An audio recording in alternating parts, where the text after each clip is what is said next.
Hi there. So I'm Siobhan Logan and I'm an editor from Spacecap Press.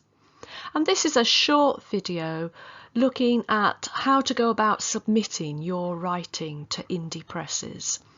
So we'll look at about 5 tips or questions about what you can expect when you submit work to an indie press. So the first thing to consider is why submit your writing to an indie press.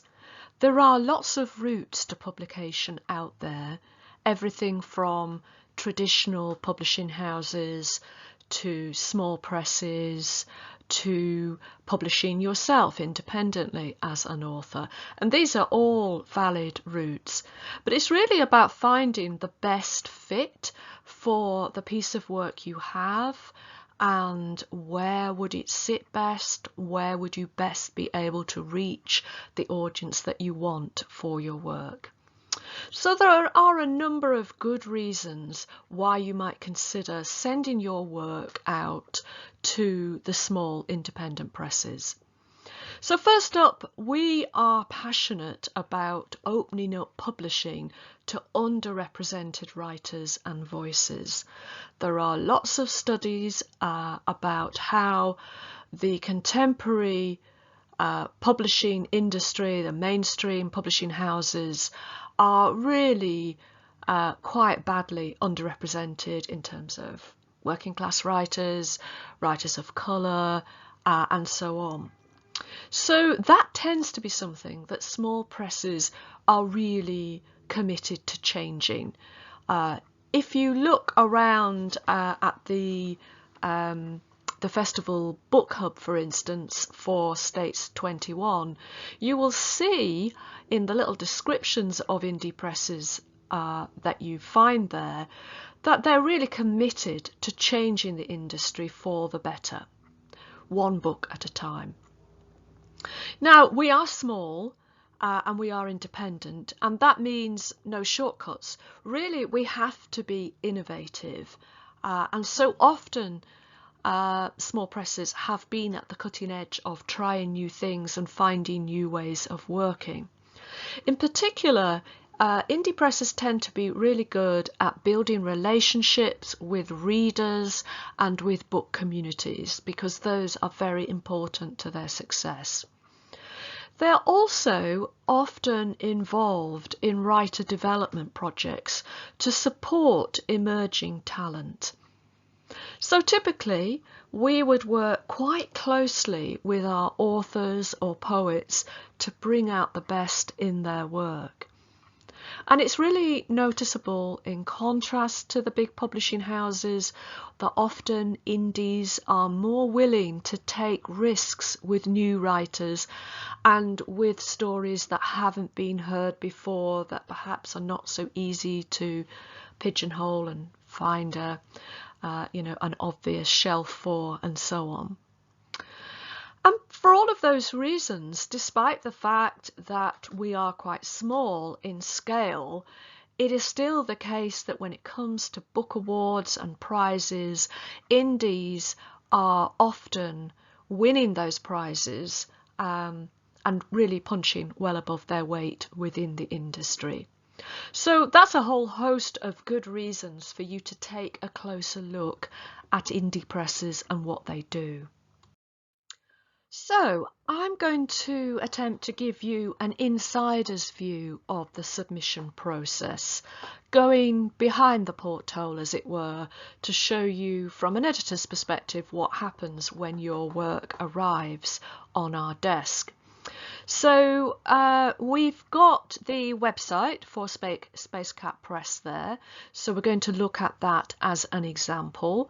So this is just our welcome page. We are a new independent publishing company that specialises in literature where imagination and space exploration collide.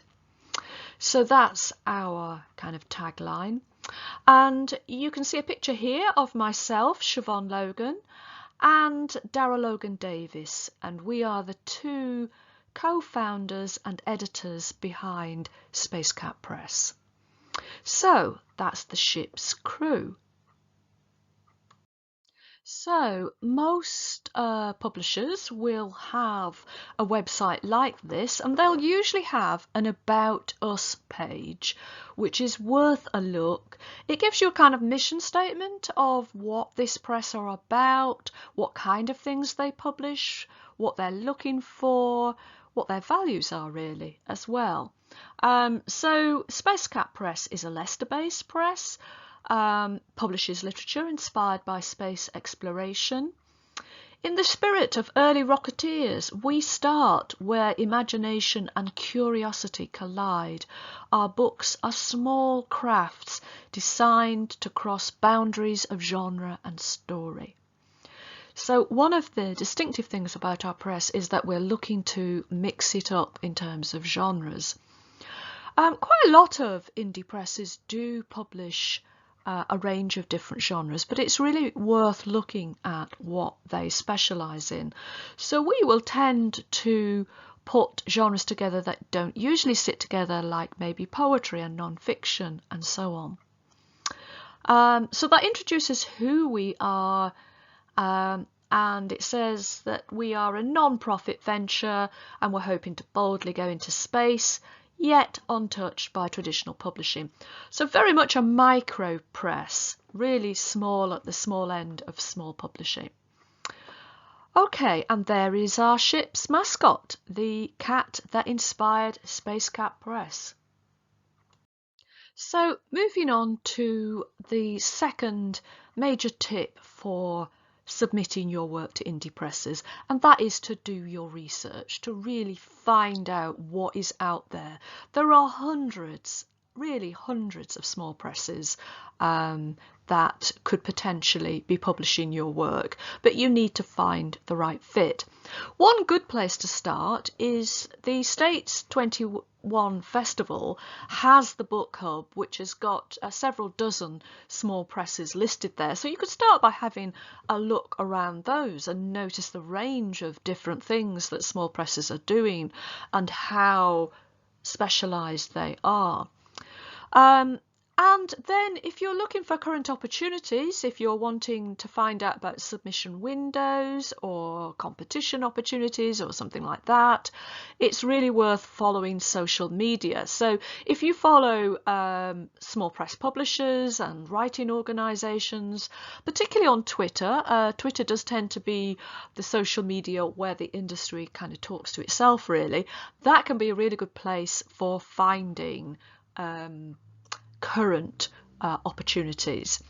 But there are also, if you go online, there are lots of websites that will offer you listings for competitions or submission windows for presses. So just to give you a few examples, there's the Writers and Artists Handbook, for instance, which lists all of the potential publishers, including the big houses, and gives you a breakdown of exactly what they're looking for. And will also give you a breakdown in terms of agents and so on as well. Mislexia, the women's writing magazine, publishes an indie press guide. The Sphinx website has a really good listing for publishers who will publish poetry pamphlets. And the National Poetry Library have listings as well. The one thing to watch out with all of those is that they are only as up to date as the entries that publishers have sent to them. So I would really stress that it is always a good idea to go and check out the websites of those listed publishers. So make your own short list of the ones that sounded interesting, that sounded like they might fit your kind of writing, and then go and have a closer look. So you might have come across this flyer for a submission call that Spacecap Press is running currently. And this is looking for work to fit the anthology that we're going to be bringing out later this year. So it's on the theme Aliens/Otherness. And typically we are looking for submissions of poetry, flash fiction, short stories, or creative non-fiction. So there's a little bit of detail there, and then it says that if you want more information, you should check out the submissions page of our website. So hopefully you'll go over to the website and have a closer look. And this is the submissions page of our website. So nice picture of a nebula there, and a little bit of important information. We're a small press that publishes 1 to 2 titles a year, and we're not currently accepting novels or poetry collection submissions. So if that's what you're looking for a publisher to take, there's just no point in sending that work to us. Really important that you know what we take and what we don't take. So that's really clearly spelt out. Okay, but what we are looking for is work relating to this particular theme for our forthcoming anthology. So this is our Aliens and Otherness theme, and on the submissions page you can find a more detailed breakdown of that theme. We're really hoping that writers will surprise us with the many different ways in which they interpret that theme. So we're looking there at some of the ways in which aliens have been represented within science fiction, within books and films and so on. And we're also looking at how post-colonial science fiction has really shaken that up and is looking at these tropes of aliens in a fresh way. And then it points out that while we love subversive science fiction, our anthologies embrace many genres, tones and forms. So have fun with the weird, the bizarre, the monstrous and the mysterious. Reflect on the emotions that alien or other evokes in you and write from that place. And to help people get some ideas, every Friday on our Twitter account, we're publishing weekly writing prompts. So you can see some examples there. You've got pictures, you've got little writing prompts, and those can help you to interpret the theme. And then the small print, but very important information of what we pay. So we pay a flat rate fee for each piece published in an anthology, and we offer a complimentary copy per author. So you've got the rate of £5 for poems and flash fiction pieces, and £10 for prose up to 3,000 words, which is our limit. And again, a reminder that we value diverse voices and stories, particularly welcoming submissions from underrepresented groups. So we would love to see some stories or poems from people of colour, members of the LGBTQ community, working class writers, those with disabilities and so on. And also a reminder that currently, during the COVID crisis, we're only releasing ebook copies for the foreseeable future.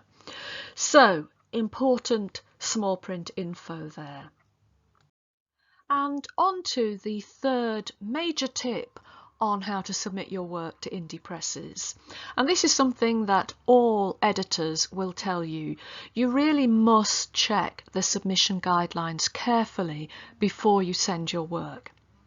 So first up, small press publishers are very busy people. We quite often have other jobs, other projects, other commitments. So we haven't got a lot of time to keep going backwards and forwards with emails, but we do want to help you match your writing project with the right publisher. So there will always be a submissions page, and that will tell you what we do and don't take, and also importantly, when. So you might find with indie presses that some presses aren't looking for submissions at all. They will say, we are not currently taking unsolicited manuscripts. And that means that they have enough already. They've got writers they're working with, or maybe they have other ways of coming across writers they want to work with. So some indie presses run their own magazines or competitions, and they will be active within the writing community. So they may not be looking for submissions, but if they are, then sometimes they will say, you can send us a submission at any time and we'll get to look at it when we can. But very often they will set aside particular periods where they open a submission window, and that's when they're available to look at your work, provided it fits their brief. So there's no point in sending them work when they're not looking for it. That's a waste of your time. And that submissions page will usually include really super clear instructions about how to set out your work and how to send it in. And that will include things like what fonts to use and what submission process to use. They might want it as an attachment to an email. They might want it pasted into the body of the email. They may perhaps only take postal submissions. Very few presses are still taking postal submissions, but some do. Or they may use a system, an online system like Submittable, which automatically receives your work and sends you notification and so on. So whatever they're asking for, you need to follow that to the letter. Really be professional about it, because this may be the first step in an ongoing working relationship with those editors. And here are the submission guidelines on Spacecap Press's submission page. So how to submit? We've got the address there. We're taking submissions simply via email. We're also asking, alongside the attached work, that you send a 50-word author biography and a list of anywhere your submitted pieces have previously been published. So this isn't taken into account during the selection process. I mean, it's not a competition, so we don't need to read blind, but we are reading everything in the hope that we will be entertained by it and it will fit our theme and it will be something that we can include. But if we select your work further down the line, we will need to collect these bits of information, and it saves time if you send that in right at the start with your submission. And we want the title of your submission in the subject line of the email, and then we want the submission itself sent as an attachment, so either a Word or a PDF document. And again, very typically, editors will ask for a really clean, unfussy font like Times New Roman or Calibri. So very specific requirements there. No more than 3 pieces. We've got a word count of 3,000 words maximum for prose and no more than 40 lines for poetry. So really crystal clear, but when you come to submit your work, you need to have that page open and check through each of those bullet points and make sure you're sending it exactly in the form that we're looking for. Otherwise, your work may well be discarded. All right, so point number 4. What happens after you've submitted your work to an indie press? Well, you can usually expect an acknowledgement of receipt, hopefully fairly quickly, and then of course it's a waiting game. So you do need to understand that the process of collecting in submissions, reading sometimes perhaps hundreds of pieces, rereading those pieces carefully, selecting and compiling a short list may take several months. That's not unusual. So there's no point in continually emailing us to ask if we've decided. It doesn't look professional. It doesn't encourage us to think you are somebody that we're going to want to work with. So what you have to do is really keep yourself busy, either with other submissions, other projects, with ongoing writing, start something new. Do not just sit there watching the clock or checking your inbox continuously. Distract yourself with something more creative and more productive. All right, so hopefully your work has been selected by the editors in the submission process. Congratulations. Go and, give yourself a pat on the back and celebrate that moment. And then you're into the process of what happens as you become published by that indie press. Now here it's really going to depend on whether we're talking about have you submitted just individual poems or short stories for an anthology or a magazine or a competition, something like that, or have you submitted a book length writing project, in which case there may follow discussions with the publisher about what is going to be the best way to publish this book and what are the two parties, the publisher and the author or poet, going to bring to the table. So it's about reaching agreement on a joint venture.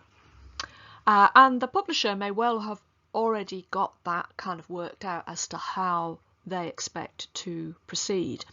So if it's a book deal, as opposed to just an entry in a magazine or anthology, there may be a contract to look at. You can get advice on contracts from people like the Society of Authors. Their website is definitely worth a look, or talk to other published writers that you know if you're unsure, and definitely ask questions of your publisher about anything that you're not sure of, you don't understand, and so on. Of course, hopefully you've already researched some important information, like what do they pay, if they pay. I mean, a lot of literary small presses that are publishing poetry and short stories and so on may not necessarily pay anything. They may simply offer a complimentary copy if it's an anthology or something like that. But then again, if it's genre work, then there may well be standard industry rates that you can expect as payment for your piece of work. It really does depend on which kind of area of the market you are publishing something. So hopefully you've already checked what the rate is, or any other payments in kind, such as discounted copies, royalties, percentage of profits, or whatever. That sort of information should be on the website of the publisher. And then you also want to know about the timescale of publication and things like the marketing plans. Now, if it's a book then, as opposed to just a magazine entry or a piece in an anthology, there's likely to be some extensive editing of your project to follow, so you really should be expecting that. A book would usually involve several rounds of extensive editing, and that will polish the material. So it might include what we call a structural edit, which may be about giving suggestions for reshaping the story, or changing things stylistically, and so on.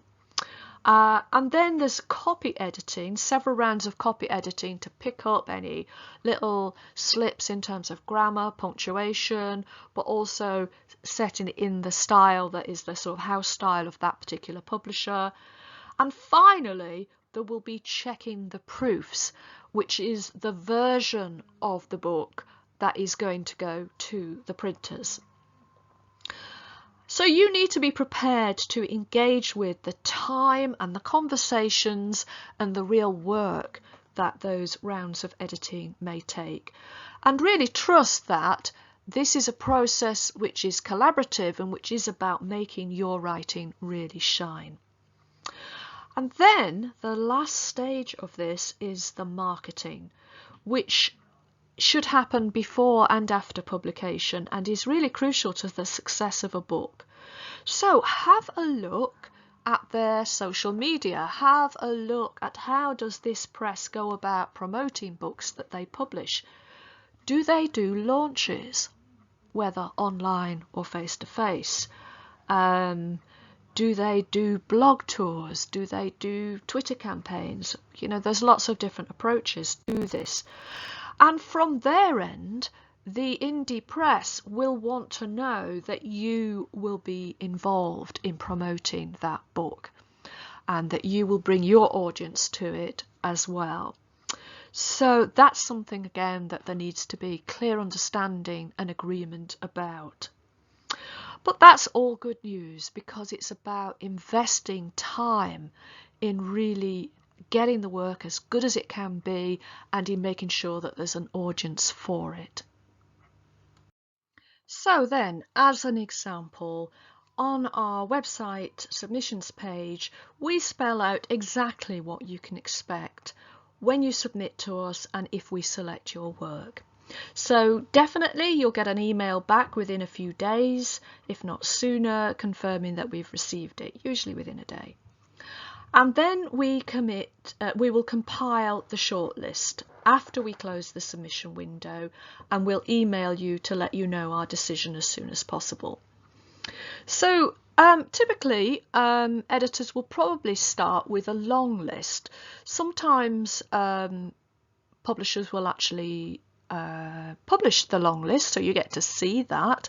But it just means we've kind of sifted out the work that is definitely not fitting our theme, that definitely is not right for us, and we've whittled it down to work that we want to really take a closer look at and go back and discuss some more. That's the long list. Then the short list is the stuff that, you know, these are the pieces of writing that we're choosing between. Now, for us, the short list for our anthologies, and this we will publish on our website as soon as we've reached that point. For us, this means that these are pieces actually we would like to include within the anthology, provided we can reach agreement with all the authors and writers about how the work is going to be edited. We take the editing process quite seriously. We want all of the pieces within our anthology to really be at their very best before we go to publication. So all of the shortlisted pieces we will put through a couple of rounds of editing to ensure they're the best possible versions of themselves and to format them in line with our house style. So bear in mind, these are pieces that we are hoping we will publish. So we want all of our shortlisted authors to, during the time period of June to July, to engage with us on that process. There will be several rounds of editing. So typically with the last anthology, we did a structural edit on most pieces where there were some suggestions to the writers about stylistic changes that could just slightly improve, slightly polish the material. And then there was the copy editing to really pick up the fine detail, to check all the punctuation, grammar, and to set it out on the page in the way that was going to be consistent across the anthology. And then there was the final proofreads for us to do after that. So provided both parties were happy with that editing process, we then put all of those shortlisted pieces into the anthology, and that will be published in the autumn. And that is not the end of the process, because then we start a month of pre-launch marketing before we publish, and we invite you, the writers, to participate in that as much as you feel able. So let's have a look at how that worked in the anthology that we published last year. So for us, the marketing was about not just showcasing the writing in the anthology, but also the individual writers as well. So during the summer, we ran a Twitter campaign where we introduced all of those authors to our followers. So we gave a little Twitter description of them, of other things that they'd done, and of what the piece was that they'd included for the anthology. And you can see here our authors page, where we got most of those authors supplied us with a little photo of themselves, so we were able to do a gallery of that. Following on from that, we also invited some of those writers to do guest blogs for them, and we asked all of the writers who wanted to to do a reading for us, which they supplied either as a sound file or as a little video clip, and then we put together videos. And I think of the 20 writers, we had about 15 of them who submitted readings, which was really lovely. We were very, very pleased with how much the writers engaged with us on that. And that meant that although we were publishing entirely online with no opportunity for face-to-face launches, that we were able to get all of our writers involved in that way and really showcase what readers could expect from the anthology. The final stage of that was the book launch itself. So you can see some of the video clips that we included on our website up there in the top corner. They appeared on our YouTube channel. And then the Uncharted Constellations launch party is there in the middle. So we had a panel of authors from the anthology who we interviewed on our Zoom account, and that was all live streamed over to the YouTube channel for all of our readers and followers to engage with as well. So that was a really lovely live event with, again, lots of involvement from our authors, really great fun. And so despite the fact that there was no possibility of a face-to-face launch, we got the book off to a good start. The marketing continued beyond the launch because we then did a Twitter campaign which is still running this year, which was on the hashtag On This Day, where we connected some of the work that our writers had given us for the anthology with some, famous events that had taken place in space history across the year. And so we're continuing to showcase those writers, and if we come across good news about further publications by those writers, we will always give them a boost on our social media, because they are our Spacecat stars and they are essential to our success as a press. And that really is typical of the kind of care that indie presses will take with your writing. So hopefully that's answered all your questions about how the submission process works when you submit to indie presses. And we hope that you're feeling inspired to have a go and to polish up the pieces of writing that you've got, or that book that you've been working on, and really have a look at which small presses that it might be worth submitting to. And if you have anything on the theme of aliens/otherness, we would really love to hear from you at Spacecap Press, so do take a closer look at that submission window. But whatever your writing project, we wish you luck, and there's a nice wave there from our Good Luck Space Cat as well.